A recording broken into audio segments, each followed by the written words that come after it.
Sulat ni Apostol San Juan. Minamahal kong mga kapatid, tinatanggap natin ang anumang ating hingin sa Diyos sapagkat sinusunod natin ang Kanyang mga utos at ginagawa ang nakalulugod sa Kanya. Ito ang Kanyang utos. Manalig tayo sa Kanyang anak na si Hesukristo at mag-ibigan, gaya ng iniutos ni Kristo sa atin. Ang sumusunod sa mga utos ng Diyos ay nananatili sa Diyos at nananatili naman sa Kanya ang Diyos. At sa pamamagitan ng Espiritong ipinagkaloob niya sa atin, ay nalalaman nating nananatili siya sa atin. Mga minamahal, huwag ninyong paniwalaan agad ang bawat nagsasabing sumasa kanila ang Espiritu. Sa halip ay subukin ninyo upang malaman kung mula sa Diyos ang Espiritong sumasa kanila, sapagkat marami ng bulaang propeta ang lumitaw sa sanlibutan.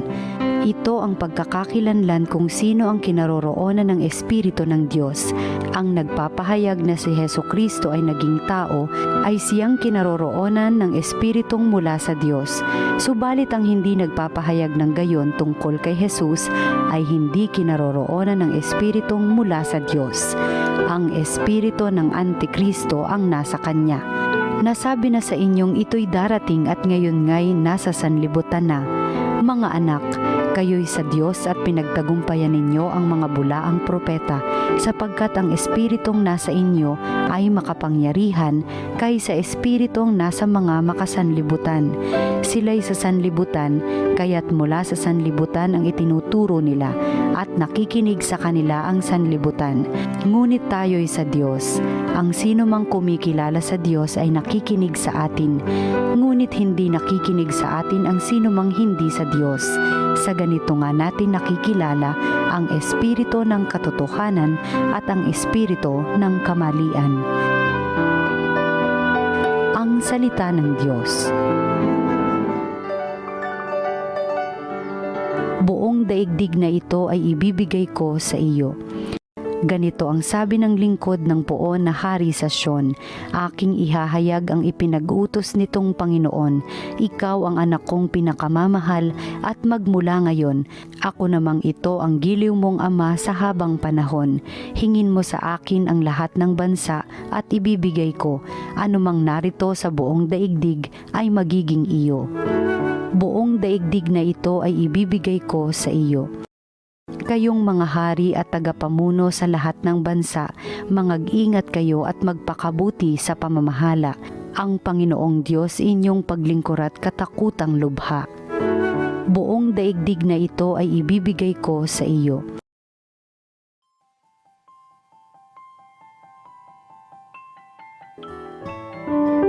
Ang mabuting balita ng Panginoon ayon kay San Mateo. Noong panahong iyon nabalitaan ni Jesus na ibinilanggo si Juan, kaya't bumalik siya sa Galilea. Ngunit hindi na siya sa Nazaret na nirahan, kundi sa Capernaum. Ang bayang ito'y nasa baybayin ng lawa ng Galilea, sa mga hangganan ng Zabulon at Neftali. Sa gayoy natupad ang sinabi ni Propeta Isaías, ang lupain ng Zabulon at lupain ng Neftali, daanan sa gawing dagat sa ibayo ng Jordan, Galilea ng mga hentil. Itong bayang nag-apuhap sa gitna ng kadiliman, sa wakas ay nakakita ng maningning niyang ilaw. Liwanag na taglay nito'y siya ngayong tumatanglaw sa lahat ng nalugami sa lilim ng kamatayan. Magmula noon ay nangaral na si Jesus, ang sabi niya, pagsisihan ninyo't talikdan ang inyong mga kasalanan, sapagkat malapit nang maghari ang Diyos. Nilibot ni Jesus ang buong Galilea, nagtuturo sa mga sinagoga at ipinangangaral ang mabuting balita tungkol sa paghahari ng Diyos. Pinagaling din niya ang mga tao sa kanilang mga sakit at karamdaman. Siya'y nabantog sa buong Syria, kaya't dinadala sa kanya ang lahat ng may sakit at mga pinahihirapan ng iba't ibang karamdaman, mga inaalihan ng mga demonyo, mga himatayin, mga paralitiko. Silang lahat ay kanyang pinagaling at sinundan siya ng napakaraming tao buhat sa Galilea, Decapolis, Jerusalem, Judea at maging sa ibayo ng Jordan. Ang mabuting balita ng Panginoon. Pinupuri ka namin, Panginoong Hesukristo.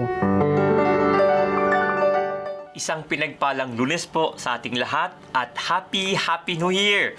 Unang Lunes po ng taong 2022. Matapos po ang ilang linggo o ilang araw pong bakasyon, pahinga, marahil po ilan sa atin ay lumabas pa ng kanilang bahay o ng kanilang bayan para po mapuntahan ng ibang lugar at maramdamang nakapagpahinga sila. Marami po sa atin ng bakasyon, no? Tumigil sa pagkatrabaho. May iba nga po dyan, mula po bago magpasko, straight na hanggang January na po, no? Yung mga araw po in between na pagkatrabaho ay na-leave na muna para mas mahaba at ma-enjoy ng husto ang bakasyon. Pero po ngayong araw na ito, ayan, balik na po tayo sa trabaho after ng mahabang pahinga, mahabang bakasyon. Kung kaya parang napakabigat ng pakiramdam. Para bang ang hirap-hirap bitbitin o dalhin ang katawan kasi magtatrabaho na naman. Balik na naman sa ating dating ginagawa. Maaring mag-aaral na naman. Balik na naman sa modules ang mga tao, mga bata, no? Mga mag-aaral. At yung mga magulang po, no? Ayan na naman, yung pangkaraniwang araw na ginagawa nila, maglalaba, maglilinis, anumang pagtatrabaho ang ating ginagawa, balik na po sa normal. Matapos po ang kasiyahan, ang mga kapestahan, itong mga nakaraang araw, itong mga nakaraang linggo. Kaya nga po, ngayong araw pong ito, tamang-tama ang ating ebanghelyo as we go back to work, no? Sa ating pong ebanghelyo, ngayon pong araw na ito, even Jesus Himself started working. Yung kanya pong ministeryo ay kanya na pong sinimulan. Ang sabi sa Ebanghelyo, matapos pong marinig niya ang tungkol sa pag-aresto, ang pagdakip kay Juan Bautista, siya po mismo, he also withdrew, no? At pumunta po sa Capernaum. At doon po siya naghanda para sa kanyang ministeryo. And then, finally, he started preaching in the land, doon po sa Galilea, sa paligid po ng Galilea. Nagpagaling po siya, nagpangaral po siya, gumawa ng mga himala, nagpalayas po ng mga masamang espiritu, ng mga demonyo, no? Si Jesus nagtrabaho na, no? Siguro po, mga minamahal na kapatid, ito yung magandang ating paghugutan ng ating lakas, no? Kahit na siguro tayo medyo tinatamad na o medyo mahina pa po ang ating pong enerhiya as we go back to work. Naalala ko po, nung ako man, after ko po mag-aral po sa kolehiyo, sa seminaryo, after 5 years, ako po ay nag-decide, sabi ko parang gusto ko munang magpahinga. And so ako ilobas sa seminaryo at umuwi ako sa probinsya namin at doon po, sabi ko, wala akong gagawin sa loob ng 1 taon, ako ay magpapahinga. After 3 weeks, ako'y kating-kati na dahil ako'y tinamad na. Kailangan kong gumawa, kumilos, magtrabaho. Kaya po yung year na yon, sabi ko, magpapahinga ako. Ang totoo, nagtrabaho din ako. Kaya ako po'y nagturo, no? No ako'y lumabas sa seminary for a while, I became a teacher. Nagturo po ako sa kolehiyo. It only shows, it only proves, ang tao po, normal sa atin ang nagtatrabaho. Katunayan, man was born to work. Man was born creative.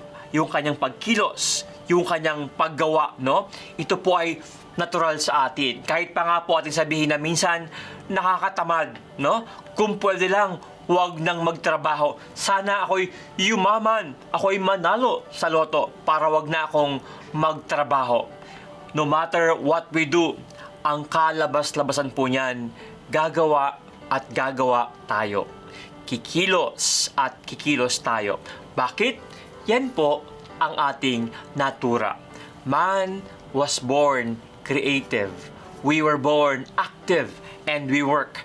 Kaya nga po mismo, no, ang Diyos na lumikha sa atin, siya rin mismo nagtatrabaho. And we always say, no, like father, like son. Kung ating magulang ay ganyan, malamang mga magulang kahit paano po ay ang mga anak din ay nahahawa, no? If God is creative, naturally, we, His creatures, tayo mga anak po ng Diyos ay creative din po. Kaya nga po, ang lahat ng ating ginagawa, ito po ay ating participation to God's creativity. In fact, yung lahat po ng ginawa ni Jesus, no? Yung kanyang pagtatrabaho, ito po ay parang yung ginagawa ng mga tao. And if we're going to remember, mismo po si Jesus ay anak ng karpintero. Tiyak po yan, si Jesus nagtrabaho. And because of that, God becoming man and man working with us and for us, in a way we say, Jesus sanctified work. Yung dangal po ng paggawa ay itinaas ni Jesus at yung dangal ng mga manggagawa ay itinaas ni Jesus. Dahil mismo si Jesus ang anak ng Diyos at ang Diyos na nagkatawang tao, nagtrabaho din. Ganyan niya pinahalagahan ang pagtatrabaho. And He would like to remind each and every one of us, hindi po nakakahiya o hindi dapat ikahiya ang pagtatrabaho. Bahagi yan ng pagiging tao. Dangal yan ng pagiging tao. It makes us more human when we work. When we work, kung paano po ang Diyos nung siya po ay nagtrabaho ayon sa Ebanghelyo. At nung ang Diyos po ay lumikha, nagtrabaho para po likhain ang sangkatauhan, siya po ay nagbigay ng buhay. At yan din po mismo ang ating ginagawa. Every time we work, we are sharing, we are giving life. Unang-una na po, sa ating mga may trabaho po, we support our family. We support the lives of our family, no? Ang ating mga anak, ang ating asawa, ang ating mga magulang, no? We support life, no? Ang ginawa po ng Diyos, when He worked, He support life. He supported life. At gayon din po tayo. Every time we also work, we support life. At ang Diyos palagi, pinagpapala ang nagpapahalaga sa buhay. Dahil mismo ang Diyos ang naglikha ng buhay at ang nagbahagi po ng buhay sa atin. At ang sino mang magpahalaga sa pinaka-importanteng regalo nito ng Diyos sa atin, ang regalo ng buhay, tiyak pagpapalain niya. And every time we work, yan po ang ating ginagawa. Nagpapahalaga ng buhay, nagpapayaman ng buhay. We take part in God's work of creativity. Nawa po, sa atin pong pagtatrabaho, ito po ang ating paghugutan ng lakas. Ang pagtatrabaho ay hindi lang para kumita, kung hindi ito po ay pakikisa sa gawain ng Diyos na magpabanal ng buhay at magbahagi ng buhay. Sa atin pong lahat, isang pinagpalang Lunes at muli po, Happy New Year sa inyong lahat.